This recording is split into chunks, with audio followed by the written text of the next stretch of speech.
Hi there and welcome. If you're feeling unsure about which chess opening to play or how to study them effectively, you're not alone. In today's video, I'll guide you through some practical tips for choosing the right openings and studying them in a way that actually improves your game.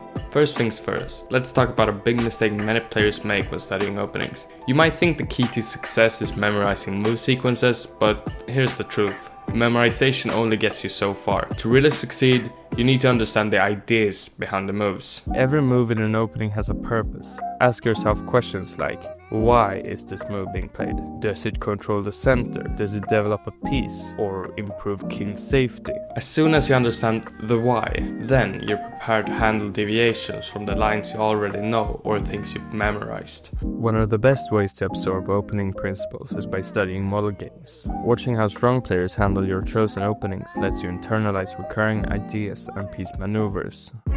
In my previous video, I talked about how to study these model games and how to do guess the move, as it's called. And my favorite website to do this, especially when it comes to look at model games from certain openings, is chessbook.com.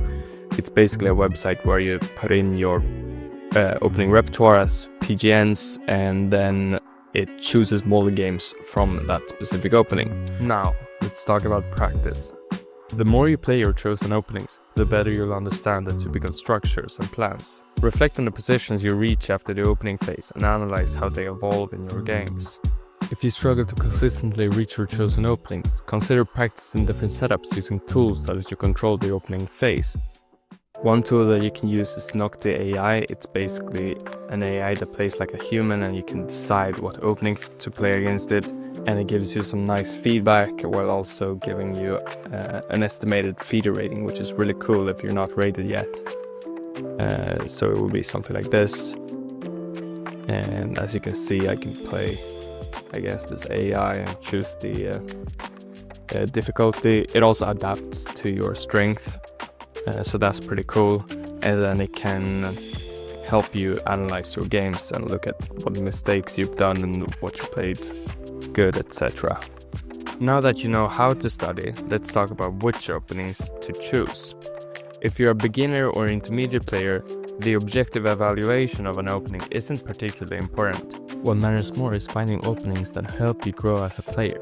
For example, dynamic openings that lead to imbalanced positions like those with opposite side castling are great for development. They push you to calculate deeply and handle complex situations. As we know, you'll never improve if you never challenge yourself.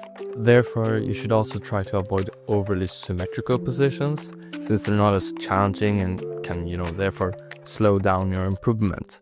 Okay, now let's get into the specific recommendations I have. There's a lot, it's very broad, but something you can play as white, you can play both e4, d4, c4, it doesn't really matter.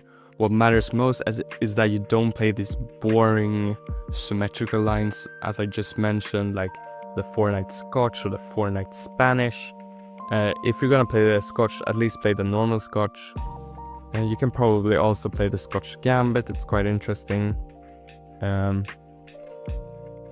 yeah, something like this, definitely playable. Maybe the objective evaluation is equal, but that really doesn't matter. Even at my level in classical, it's totally fine to play this. It's not bad at all. Now, you can also play the Spanish, but that's quite a lot of theory. I do also recommend the Italian. However, the fried liver I'm not a big fan of, because you need to learn a lot of theory, and also you're breaking the principles kinda. So the only reason why it works is because it's proven to work. But even then, I would just go d3 here, simply defend the pawn, and then after something like bishop c5 we can go c3, castles, knight d2, rook e1, knight f1, knight g3, all these Italian ideas. You might know them already.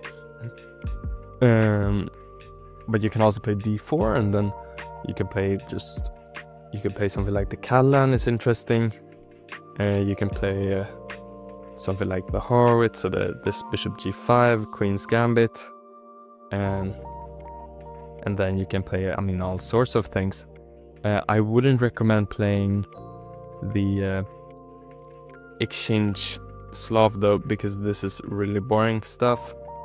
And And like, yeah, sure, there are maybe ways to create some sort of imbalance, but it's very specific and concrete. And yeah, sure, if you're on a higher like skill level and you're playing some classical chess, then yeah, sure, I can recommend it. But if you're just a lower rated intermediate player or beginner, play an opening where you actually get to learn the ideas that are very unique and interesting.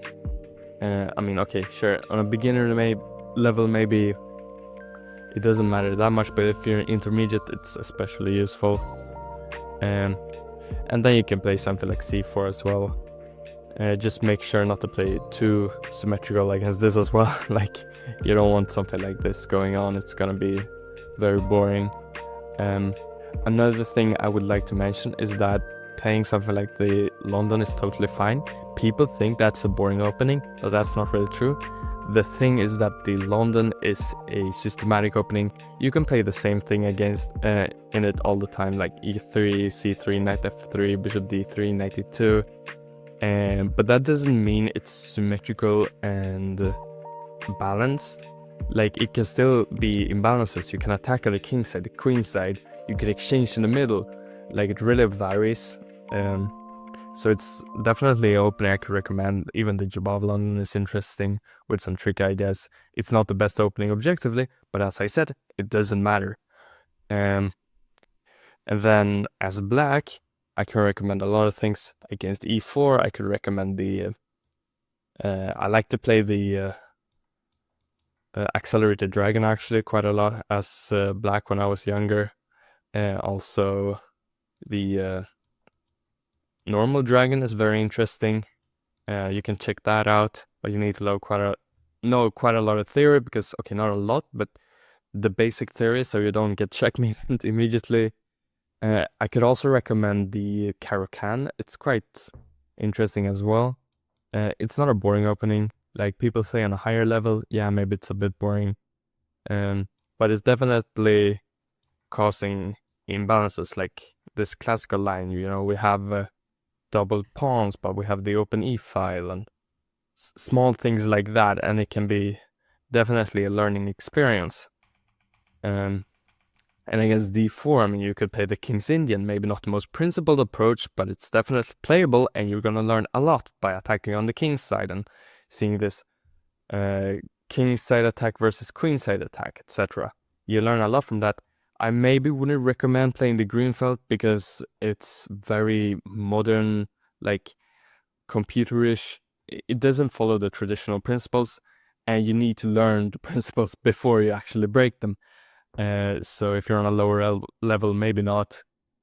So yeah, that would be my most kind of basic recommendations. There is one more, which I even made a course about, and I made a course about this specific opening just because of the imbalance and why I think it's so good. And that is this variation of the Vienna variation, where you play b5 and defend this pawn. And now if white takes it, you take here with checks incoming, and if they play the best move, e5, you go defend this pawn, and it looks really bad because we've got these isolated double pawns, but in reality, this pawn is quite strong. It also opens up for our bishop, for our rook, and we're gonna keep on developing. And white has a lot of trouble attacking on the king side, even though it might seem like we're vulnerable here. We are really not. So that's cool and all. So yeah, if you're interested in learning this, I do recommend checking out my leeches. I do have a free sample there as well, of course. So yeah, that's pretty much it. Like, I hope you understand kind of the idea behind this, and that you can choose your own opening based on those principles. Because I really do think it's gonna help you a lot. Another thing is that if you're a more experienced player, a bit more advanced, I do recommend switching it up.